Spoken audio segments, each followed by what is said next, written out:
So, Morimoto Lighting came out with this, the all-new XB Evo, and it's for the Toyota Tacoma that you see behind me. We've spent thousands of dollars to make this video and bought every single headlight that we could possibly find for the Tacoma. We're gonna compare it to this headlight and truly find out if this is the best in the world. They say it is, so we're gonna compare all of these to it. We're gonna show you guys the light outputs. We're gonna talk about all of the features. We're gonna compare it to the stock headlights and so much more. Grab a beer because this is a thick video. So here's what we purchased to compare to the Morimoto headlights. We got a headlight from Anzo.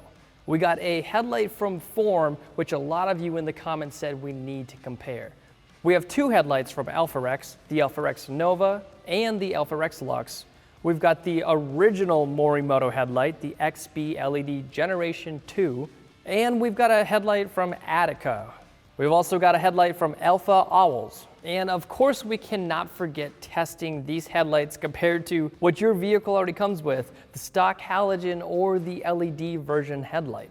My goal by the end of this video is that you can find one of these headlights that you like best to put on your own Tacoma.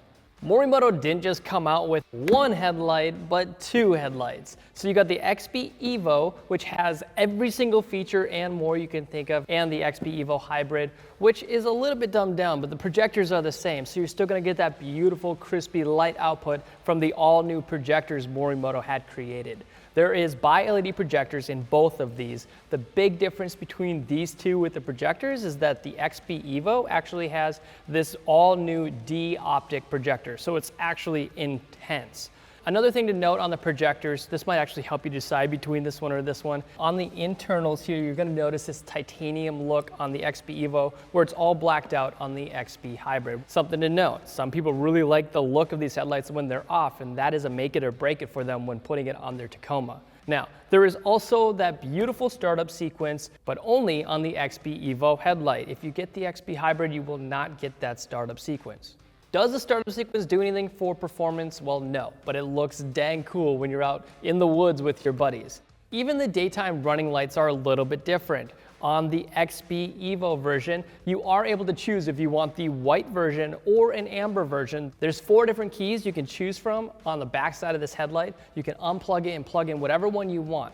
That'll allow you to control how the turn signal functions. Do you want it a sequential turn signal? Or do you want it a standard fade-off turn signal that's kind of reminiscent of the older style?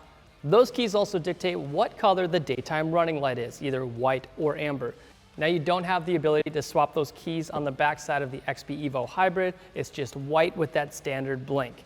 I'm gonna show you how these perform against all of these in just a second along the wall. But something you might notice is that they're only at 50% power. That's right, they are only driven at 50% of their true capacity. For compliance reasons, they can't just push these projectors as hard as they can to give you a super bright output. So there's this additional thing you can buy, which is called the Supercharged drivers. They look like this, and this is for off-road use only, where you put this on the back side of your headlight housing, and then you can get the full power out of these headlights. So I'm gonna compare it without using the Supercharged driver and then with the Supercharged driver. Just don't wanna confuse you guys when we compare this to all the other headlights. Now there's one other feature that none of these other headlights I'm about to show you actually have, and that's this thing called a frost-free system. It's a patent-pending heating system from Morimoto, which essentially warms the surface temperature of these headlights to minimize the frost buildup. If you're driving through the middle of winter, the last thing you want is to not be able to use your headlights because they don't get hot enough to then melt the snow off of them. When the temperature outside drops below 41 degrees Fahrenheit, the system is enabled to operate on your command by flashing your high beams 4 times. From there, it will automatically maintain the temps within the headlight housing to mitigate that frost buildup on the lens. Full disclosure, I didn't actually test that frost-free system in cold climates. I used to live in Minnesota. We live in Atlanta right now, so I can't truly test it. Please post in the comments below when you're in that freezing cold temperature and the snow is building up. Did it work?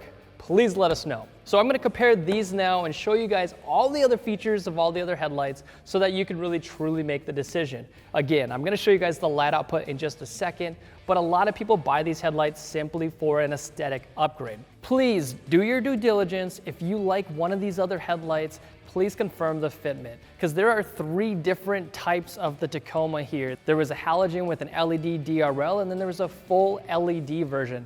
And a lot of these different manufacturers have a different headlight that you need to purchase depending on what kind of headlight you have originally. The first one I installed was AlphaOwl, and as you can see, there's 4 LED projectors on the top of this headlight. I don't necessarily love the look of this headlight, but it's definitely unique. It does not have a startup sequence. It didn't do anything cool when I started this headlight. It's simply on. And in the middle there, I did not see a daytime running light, so when you shut your headlights off, the whole thing shuts off. That's actually just a parking light from what I can tell. I do see a sequential turn signal, so that's cool. However, that turn signal is really small, and that's actually not very cool. You want a turn signal that's going to get noticed when you're out in the real world. We then installed the Attica or Attica. I honestly still don't know how to pronounce this thing, but this is what it looks like. Right away, you're gonna notice 5 LED projectors. To me, it looks a little bit much, but maybe you like this look. More projectors doesn't always mean better light output. The daytime running light here, which seems to be this broken U with a line across it, is white. You cannot switch between white and yellow, and the turn signal is a sequential turn signal, so at least that's good. Thankfully, unlike the last one, it does have a daytime running light, so when you are driving around during the day, it gets brighter, and the entire DRL is this bright white color. Now, I'm sure you know what this is. This is the old Morimoto headlight, the Generation 2 headlight. This is the white version, the white daytime running light. There is an amber version you can get. It's not switchable. You do have to purchase the amber if that's what you like, or the white. This one does have a startup sequence, and it looks like this. The LED projectors chase each other, and it's just something really cool when you hit your lights. They use 3 projectors on each side to give you your light output, low beam and high beam. And this one does have a daytime running light as well, which means when you turn your headlights off, you're driving around during the day, it does illuminate, and it is super bright. In person, this one looks way brighter than the Attica one that we just showed you with that daytime running light. Probably because the daytime running light is much bigger than the Attica version. The old version of these headlights, you could choose if you wanted that standard blink, so it's like a solid blink and then turns off right away, or the sequential turn signal. This is what the Alpharex Luxx series looks like for your Tacoma, and it looks a lot different than what you just saw. This doesn't use LED projectors like you've been seeing. This looks to be an LED reflector housing. You're gonna notice this stark difference on the wall when we show you guys the light output. It doesn't have the projectors, and maybe this is the style you like. Some say the reflectors are actually better than projectors. This one does have a startup sequence, and it looks just like this. I think it's actually really cool with that daytime running light dancing around. It does have a sequential turn signal, and it's also got that additional light on the bottom side of that daytime running light that also blinks along with it. If you wanted this daytime running light to be amber, that's totally possible, but you do have to take the headlight back off.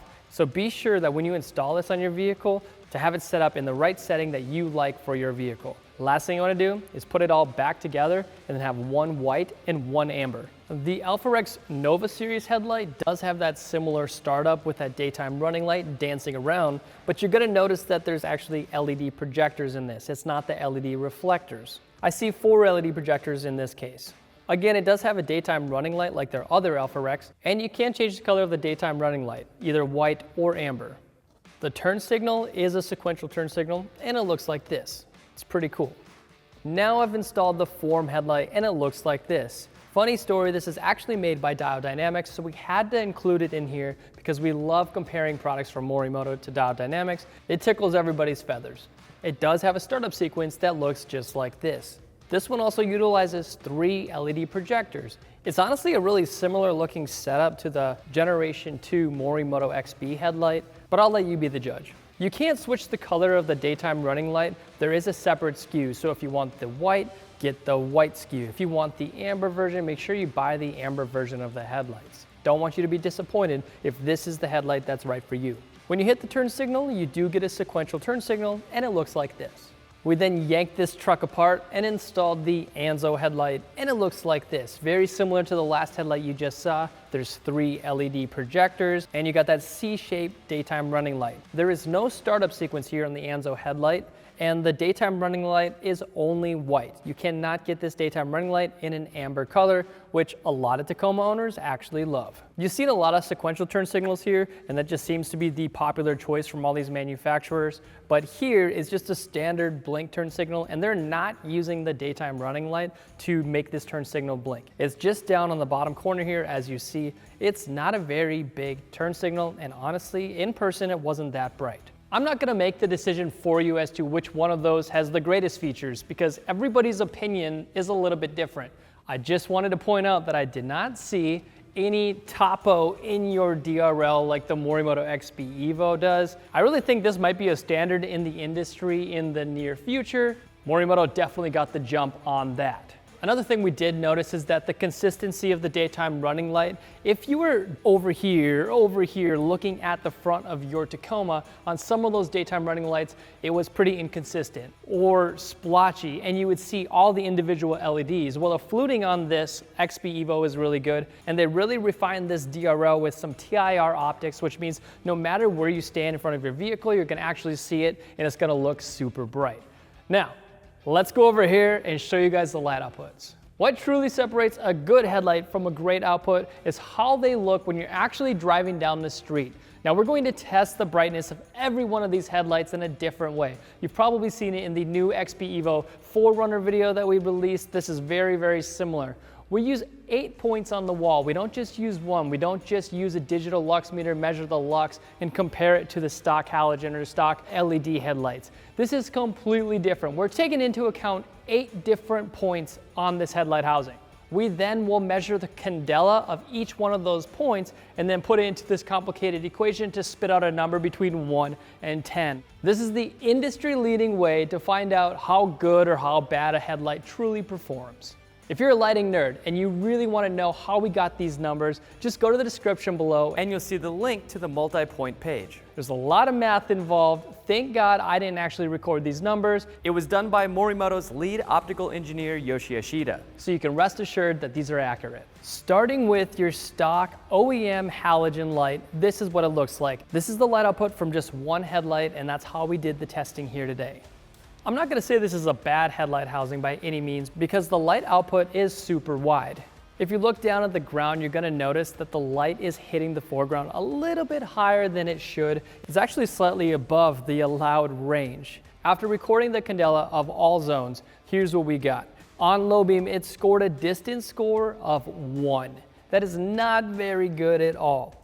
On high beam, it scored a 3.6. So the high beam really helped this headlight out. The width score was a 1.6. The overall rating is a 2.7. If your Tacoma had the OEM LED reflector, this is what the light output looks like from one headlight. This one scored way better than the halogen, even though the width is not that wide compared to the stock halogen. You're gonna get a lot of comfort when driving around with this headlight. I think they did a good job. The low beam distant impression is modest compared to the mid-range comfort. On low beam, it scored a 5.9 in the distance score. On high beam, as you can see here, it scored an 11.5. And a width score of 10.1, making the overall score an 8.2. An 8.2 as an overall rating is very good. I'm interested to see if any of these can do better. When we were testing the Attica headlight, it looks like this, and to be honest, it's not good at all. The distribution of this light is a no-go. Just look at all of that light. It's just bunched up in the middle there, and it doesn't go wide. This is not gonna keep you safer when you're driving around at nighttime. And when you go to high beam, you're gonna notice something that's really stupid. The high beam's hotspot is way lower than it should be. So technically, this is how we are supposed to record the numbers, is with it looking like this. It is illegal to have a separate high beam adjuster. So this is what you get straight out of the box. On low beam, we measured a 0.4. The distance score is trash. On high beam, we measured a 0.1, which is really bad. It's essentially non-existent. The width score is a 1. The overall rating is essentially 0. Since this is Headlight Revolution and we like to test all things, even if it is maybe illegal, I did raise the headlight up a little bit. And I got a 0.9 on the high beam. So the low beam was 0.6, high beam was a 0.9 with a width score of 1.4. So the overall rating was a 0.7. It's better than it was before, but you can't have an adjustable high beam. So we gotta be even across the board. What in the turd are we looking at here? This is the AlphaOwl, and I couldn't honestly tell where the hotspot was. This is junk, man. My flashlight on my cell phone does better than this. On low beam, it got a 0.2 for the distance score. The high beam is a 4.9. The cutoff is barely recognizable, and the low beam intensity is critically low. It's seriously only good for like a local floodlight usage, not useful as a low beam. Thank God it's got a better high beam because the score would have been pretty much 0.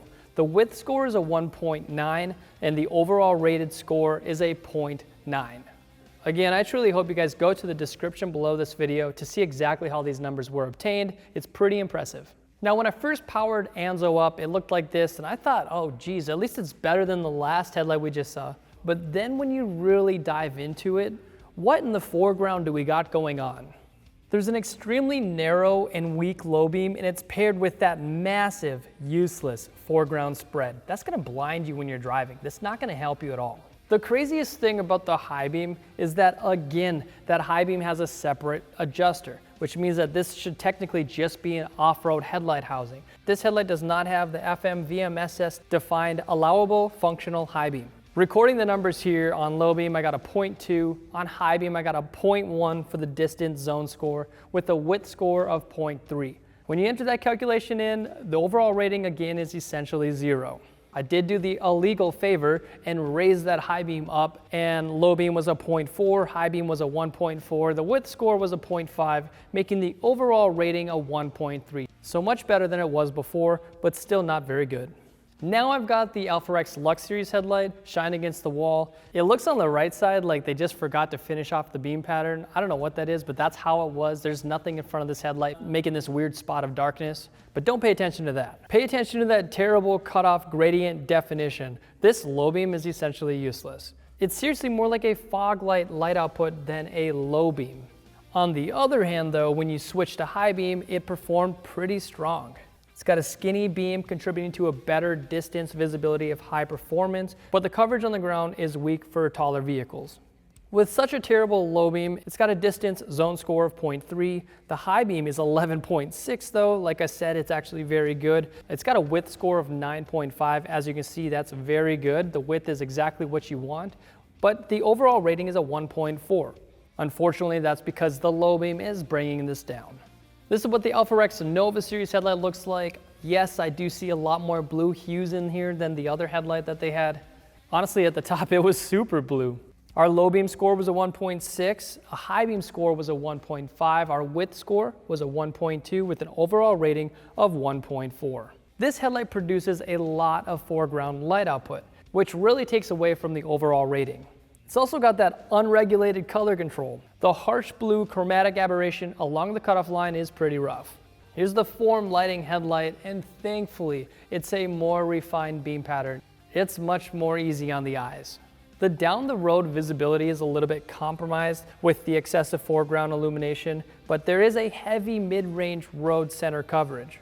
When you switch it to high beam, that intensity is actually below the regulation's minimum, and it's really doing a bad job. It's not helping this at all. A 1.4 distance score for low beam. The high beam was a 1.6. That could have been much better. I really had high hopes for it. The width score is a 3.9. Thankfully, they knocked it out of the park there. The overall rating is a 1.4. Now let's try out Morimoto's old headlight, the Morimoto XB. Really interested to see how this performs on the new rating scale. It's got pretty good control because we aren't seeing so much foreground illumination, but it's got a modest down the road range of illumination. Despite the headlight housing having a wide beam pattern, the output is actually just a little bit too thin in my opinion. The low beam, it scored a 1.7. On high beam, it did really good. Morimoto's control of the light generally comes out on top, especially in high beam. The width score is a 2. It's not the best we've seen, but it's better than some. It's got an overall rating of 3.8. I hope you're staying with me because finally we're gonna dive into the new Morimoto XB Hybrids and the XB Evos to figure out if these are any good in comparison to what you just saw. Starting with the Morimoto XB Hybrid headlight. It does a very good job of covering all your basic needs at the upper range for comfort. It's also got a very strong distance reach. both low beam and high beam. The low beam score was a 7, the high beam score was a 6.5 with a width score of 5.4. The overall rating of this headlight was a 6.8.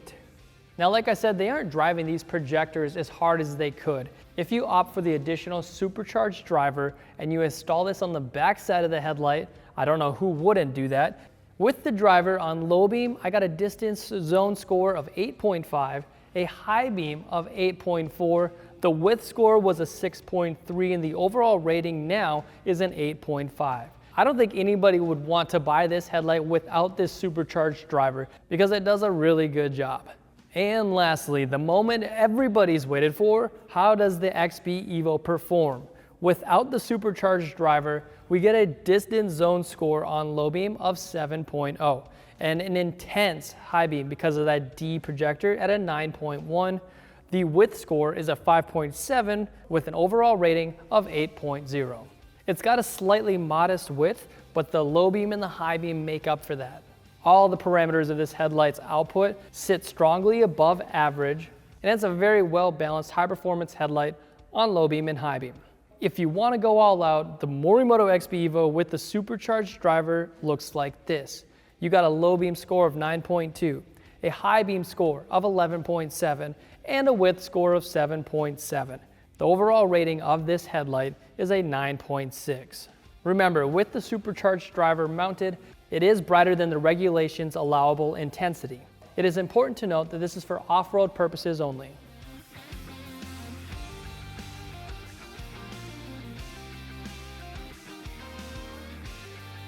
That was a ton of talking, and I really hope you're still with me.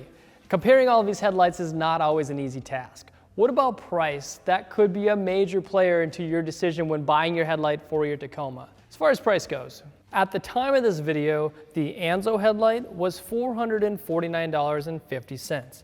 It's the cheapest one here out of all of them. The Form Lighting headlight was $999. Again, at the time of this video, it could be different from website to website. The Alpharex Nova headlight was $1,365 when we bought it. The Alpharex Luxx headlight was $795 when we bought that. The older headlights from Morimoto, the XB LED Gen 2 in amber, used to be $1,500 and they're no longer available. The white daytime running light version was $1,300. The Attica headlight we bought for $795 and the AlphaOwls headlight was $900. Thankfully, Morimoto did a solid on these newer headlights because they didn't even raise the price. They got a lot more features than the last headlights, but they're the exact same price. It's actually $1,100 for the Evo Hybrid headlight, and it's $1,500 for the XB Evo headlight that can do amber and white and have all those other features that we already discussed in this video. Again, those supercharged drivers are sold separately, and you can get them for about $150. If price doesn't really matter to you, maybe the warranty does when choosing your headlight. The Anzo headlight was a little bit tricky on their website, but I think I found a 1-year warranty. From Form Lighting, I saw a 2-year warranty. The Alpharex headlights, the Alpharex Nova, had a 2-year warranty, and the Alpharex Luxx series headlight also had a 2-year warranty. The XB LED Gen 2 had that 5-year warranty from back in the day. The Attica headlight has a 1-year warranty. The AlphaOwls have a limited 1-year warranty. The Morimoto XB Hybrid and the XB Evo both have a 5-year warranty. The best part is installing the supercharged driver does not void any warranties. That was a lot of information, and I'm sorry you had to go through all of that. We're just trying to find the best headlight, and hopefully we've done a good job at thoroughly covering each thing. The features, the light outputs, the warranty, the price. We want you to make an informed decision. That's why at Headlight Revolution, we test. It is our goal to test all products out there for every single vehicle, especially the Tacoma. If you're gonna take your vehicle outside, in the woods, on the trails, you want it to perform well. So that's what we're here for. We're just trying to help you guys out. Which one is best? It's truly up to you guys. I want you to make the informed decision. Morimoto says that their headlight is best for the Tacoma, but I'm assuming that all of the other manufacturers out there are saying their headlight is best because ... I don't want to tell you guys what you like when it comes to features. It's pretty obvious that the light output from the Morimoto XB Evo and XB Hybrid headlights are much better than anything else out there. Honestly, I don't think any of those are even worth an upgrade, except for maybe if you're going from a stock halogen to a stock LED housing from the factory. The stock LED housing did a very good job with that beam pattern and the control that it had, but it wasn't nearly as strong as the Morimoto XB Evo. So as far as light output goes, yeah, the Morimoto was best.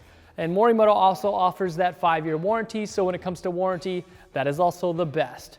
They are much more pricey, but that's because you've got all of those extra features like I was saying. It really is my goal to be as unbiased on this channel as possible, but I do want to let you guys know we are owned by the same organization that owns Morimoto Lighting, so them who own Morimoto own us as well. It's still my goal to be as unbiased as possible, and we truly do test a ton of third-party brands as well to give you guys a good perspective when it comes to finding the best headlights. Guys, go to headlightrevolution.com. We've got tons of products that we've truly tested for this Tacoma, and we can't wait for you guys to see them.